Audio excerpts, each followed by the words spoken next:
पाकिस्तानी नागरिकांना शोधून काढा आणि तात्काळ परत जातील याची खात्री करा, गृहमंत्री अमित शहांचं सर्व राज्यांच्या मुख्यमंत्र्यांना निर्देश.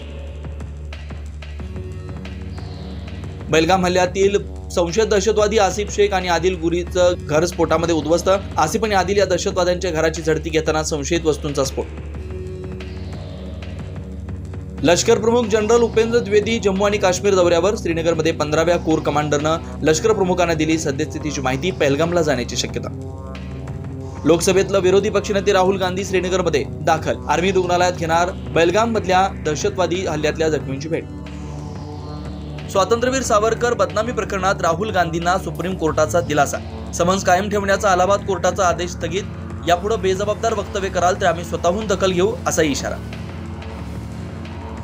पहलगाम हल्ल्याच्या निषेधार्थ नांदेड, अमरावती, मालेगावात बंद दुकान बंद ठेवून आणि पाकिस्तान मुर्दाबादच्या घोषणा देऊन व्यक्त केला संताप.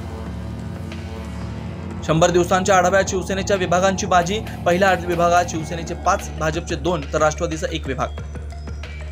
सामाजिक कार्यकर्त्या मेधा पाटकरांना अटक, पण काही तासातच सोडून देण्याचे दिल्ली हायकोर्टाचे आदेश. दिल्लीच्या नायब राज्यपालांच्या बदनामी प्रकरणी अटक आणि सुटका. कुणाल कामराला मुंबई हायकोर्टाचा मोठा दिलासा. एकनाथ शिंदेंवरील टिप्पणी प्रकरणी अटक न करण्याचे आदेश, मात्र गुन्ह्यांचा तपास सुरू ठेवण्याचाही निर्देश. बदलापुरातील अक्षय शिंदे चकमकीचा तपास एसआयटीला का दिला नाही, मुंबई हायकोर्टाचा महाराष्ट्र पोलिसांना सवाल. तर हा कोर्टाचा अवमान असल्याचा म्हणत संताप व्यक्त.